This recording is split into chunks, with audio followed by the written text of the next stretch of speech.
Many children and teens are underweight. Some children have a naturally slight build and maintain it with a well balanced diet and physical activity. However, true underweight may be a sign of dietary, health, or emotional problems. And if you are a concerned parent or a caregiver that you're concerned that your child may be underweight, then listen up. Joining me on the line is a registered clinical nutritionist, Elenia Kolokotronis.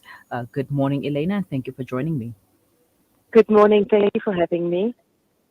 All right, so first of all, what why are some children underweight?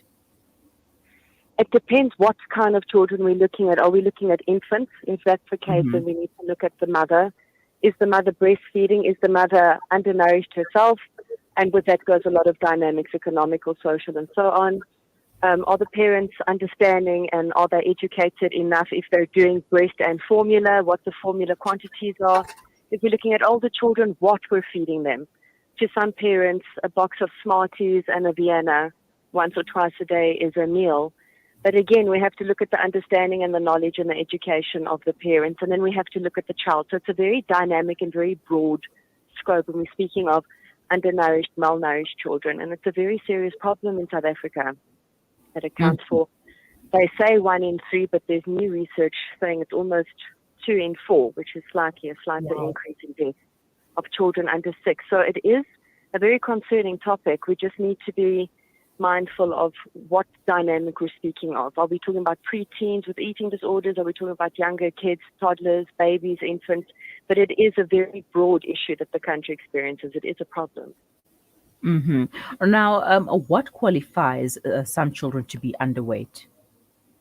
It could be, as you said before we started the interview, it could be a number of aspects. That there could be an Mm-hmm. underlying medical condition. We see a lot of children with thalassemia major, anemia. They tend to be undernourished or digestive issues. In babies, they tend to struggle, even if there is, for example, breast milk or they're starting to Mm-hmm. go into solids where they actually have an issue with eating, where it disrupts the entire digestive system and they refuse to eat. So it's a nil by mouth tactic.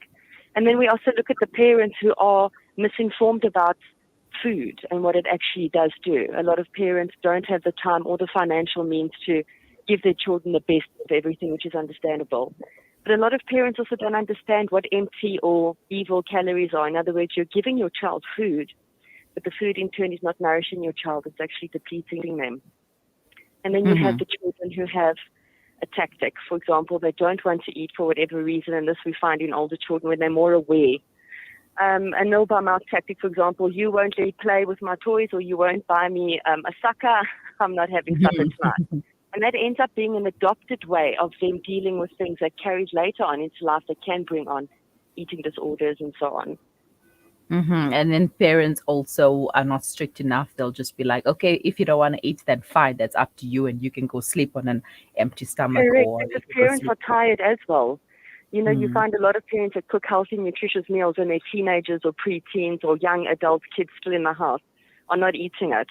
Or they have adopted bad eating habits, they only want takeouts and pizzas and so on. So it's difficult for the parent too. So I think the important thing here is to nip it in the bud as soon as possible. And I deal with this a lot. A lot of parents don't tell their children what food actually does for them. And I think a Mm-hmm. lot of parents are also very restrictive. You know, if a child goes to a party, they may not have cake, they may not have chocolate, they may not have cool drink.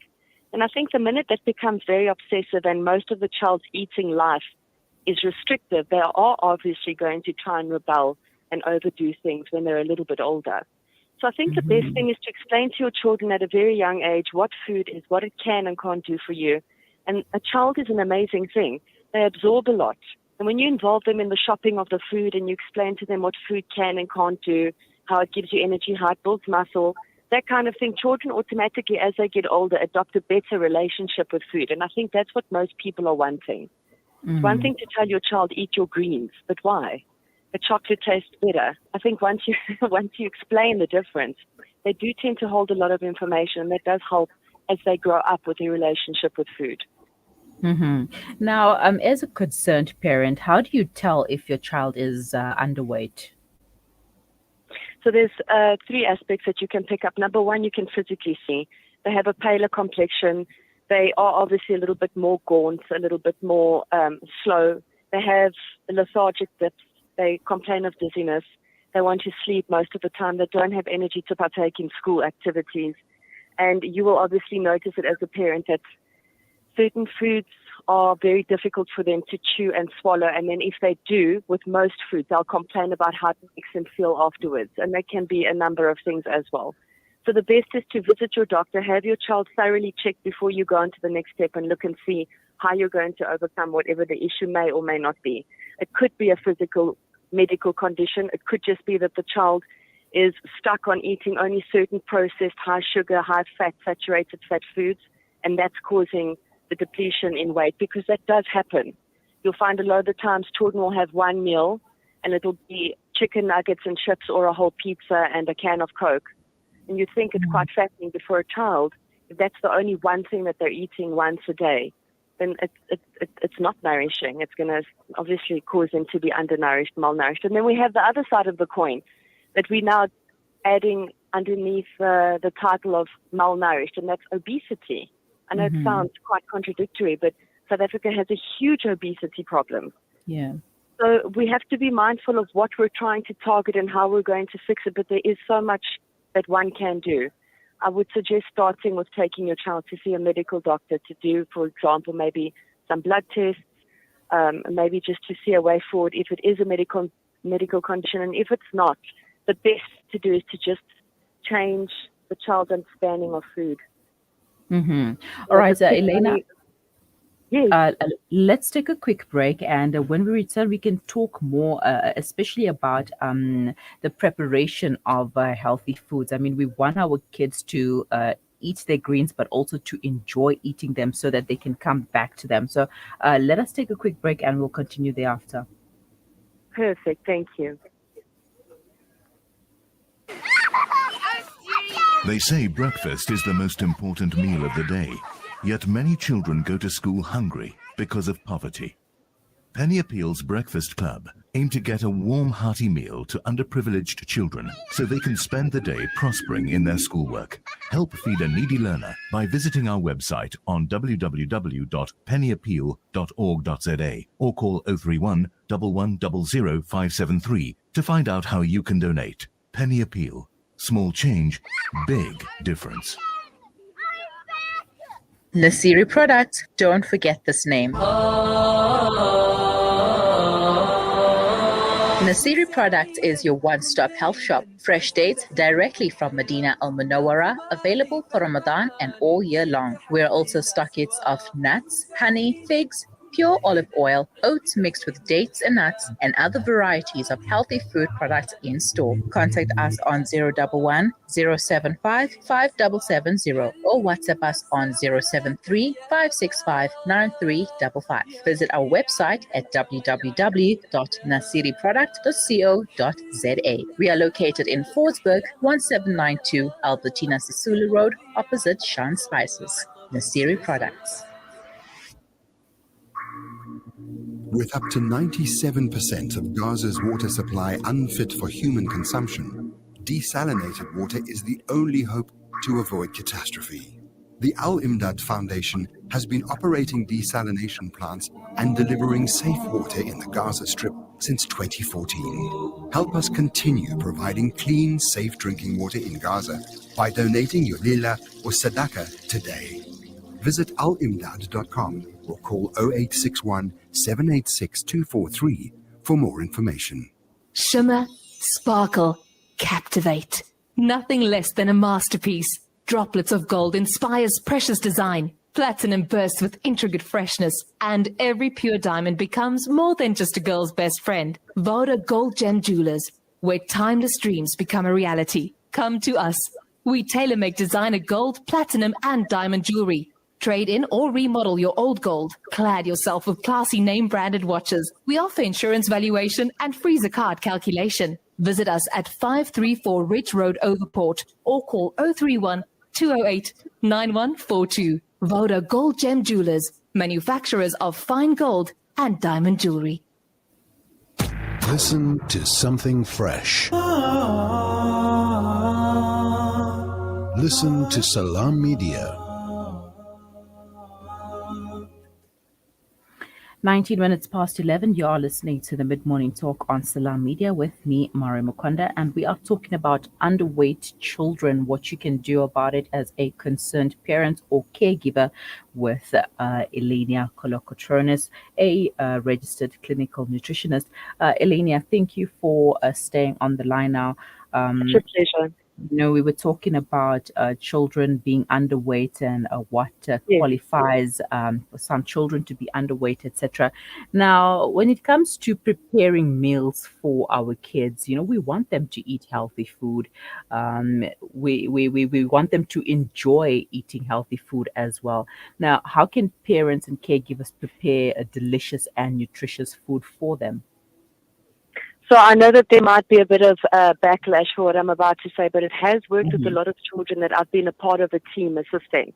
And I call it the best of both. So, for example, if you're having your child choose out the meal with you, so for example, if you take the child shopping with you and you use their input what they'd like to eat and they help you put the salads or the vegetables or whatever it is you're going to cook into the trolley and you guys go home and the child's interactive with you in the kitchen and they feel that they've achieved, contributing to this meal, give them the best of both.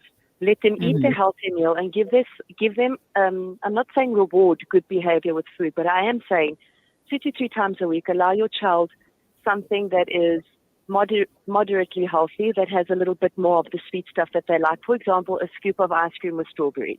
Or, for example, a small little chocolate. So I'm not saying, use food as a reward. What I am saying is allow your child to have the best of both a few times a week. And what that actually does is it gives the child an understanding that both are okay. The children are either grown up with only eating nonsense or eating bad food is bad for you, you can never have it. Whereas if you give them an understanding that if you have this food in conjunction with the healthy food you've eaten a few times a week, it's not bad for you. It gives the child a good understanding and a good relationship with all kinds of foods. And that's ultimately what you want as your child grows up. Because as a parent, you don't have control of what your child eats forever. And so again, as I say in our last, segment, if you give them a good understanding and a good relationship with food, that's honestly the best way forward. And I think also parents should be a good role model for their kids. I mean, you can't tell your kids eat your greens and then on the side you're not eating your greens and then you'll tell them no because I'm an adult and I don't have to eat my greens all the time. Correct. I have a patient whose children, she has a medical condition, so she does look a certain way, and that's honestly no fault of her own. She's on chronic medication, it does give her a bloat and a certain look. But she's actually done a really good thing. She's turned that around and explained to her that I wasn't healthy when I was younger. This is what actually happened to me. Wow. So Now, you're correct. You're correct. The family environment is obviously very important, but you must remember that that's not the only thing.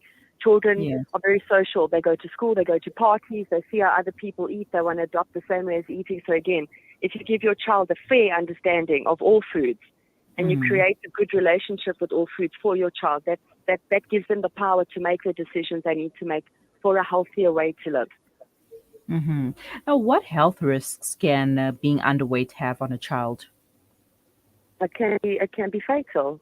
If we're Wow. looking at an undernourished baby, you can go on to any government website. A lot of fatalities occur in newborn babies and infants from being malnourished, undernourished. It is a very serious problem. I do tend to not point the finger at government, but government is very slack in educating young mothers. If you walk into any government or private hospital, into the maternity wards where I've actually been, there is very little information and very little support for new mothers. A lot of the time, nothing is explained. If the mothers are topping up with formula, a lot of them go on what the can says. A lot of mothers are illiterate, they can't read, they can't write. The government, I don't think, has done as much as they can. Besides it being fatal, if we're looking at older children, it does cause future issues. For example, it does cause a lot of hormonal imbalances, and that will have the knock-on effect of fertility issues for men and women, stunted growth, lower bone density, weaker muscle mass. There's a lot that goes with it. Wow. And okay, tips going forward. What advice can you give to parents and caregivers? Don't panic. I know a lot of people panic. They want to give their children only organic food. They worry about that they can't afford the best cuts of meat. Do not panic. A healthy child, number one, needs to be loved and cared for and feel that they have a support and that they're loved and cared for. And just make small, slight, but very beneficial changes. Add a little bit more raw snacking, for example. Snack on carrots, snack on cucumber, celery, snack on strawberries. There's a lot that can be done that won't break the bank and that is very easy to implement. A lot of people are working.